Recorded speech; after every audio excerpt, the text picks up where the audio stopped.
So Drift GP France round one was a good event for us overall, really. I mean, we got a podium. We ended up placing second in the event. It didn't go without its challenges throughout the event, though. We were having a few car issues. It was still a very early event for the Nissan PS13, and luckily enough, you know, the car came together when it needed to. Every lap that I did, I felt that I was getting more and more confident. The car was getting better and better. I remember that it was challenging for many reasons, but one of the main reasons was that we got caught up in a bit of contact with another driver during the competition, and we had to try and get the car fixed really quickly and get it back out on track. But you know, one thing that is really nice in the pits, especially with some of the friends we've got from other championships and other competitors that we know, is that, you know, if we do have a problem when you come back into the pits, there's normally an army of people waiting to try and help you to get the car fixed and get it back out on track. I remember sitting in the car and it felt like about 15, 20 people were all running around trying to fix the car. It was probably mainly just John Shanahan, though, to be fair, that was running around shouting at everybody. But, you know, God love him. He got the car fixed with my boys, and we got back out on track. Get me water, man. Right, put on the wheel, let's get the wheel. Move everything out of the way. Move everything, Baggsy in the car.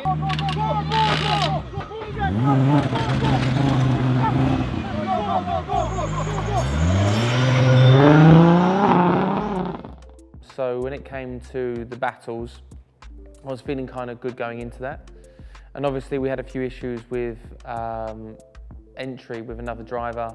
It kind of seemed like there was just a lot of speed being lost. I remember into turn one, which was causing a lot of drivers a lot of problems. I remember Jack Shanahan had issues with this driver, and then obviously when it went into the final as well, contact was made between me and him as well. So, you know, it was just one of those very, very tricky events. But it was a lot of fun. I enjoyed being there, and yeah, another event and a podium to walk away with. So it wasn't all bad.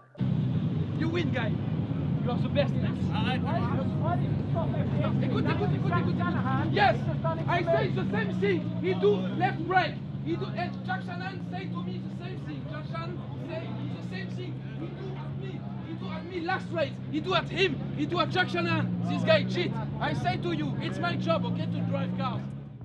Drift GP Sweden was a really good event, actually. One of those tracks that I really, really enjoyed driving.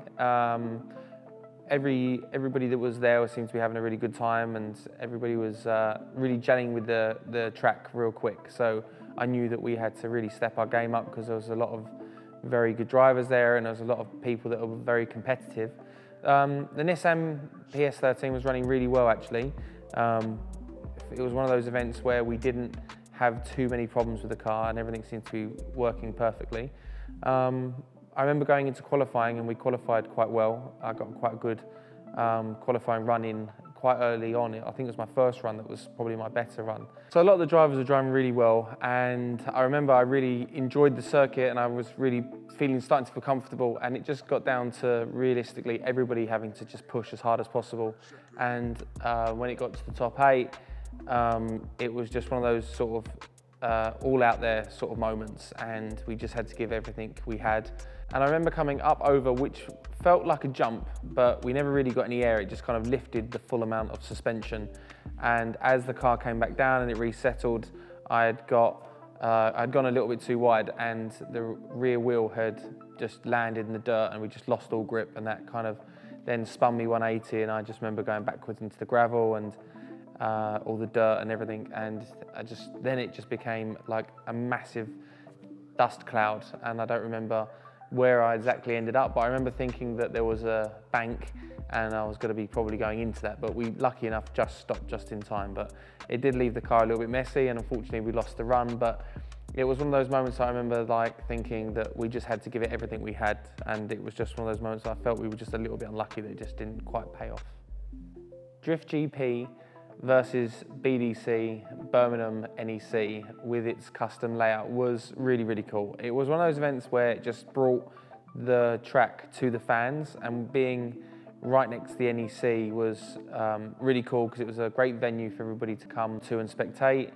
They designed a really cool track. It was quite fast, the initiation into turn 1, and that led you on to a big wall run, and then it squared up, and then you had to head back the way you just came. And I kind of felt quite comfortable with the track, but unfortunately the car was just giving us problems that weekend, and we just kept running into like random misfires. I overcompensated trying to get the car to do what it needed to do to compete. I remember being up against Frederick Oxnevad, and I knew that he was quite quick, and yeah, just trying to push the car as fast and as hard as it would go. And unfortunately we met the wall, and yeah, it didn't end well. We put a lot of damage into the car, but you know, it was nothing we couldn't fix within a few days back at the workshop.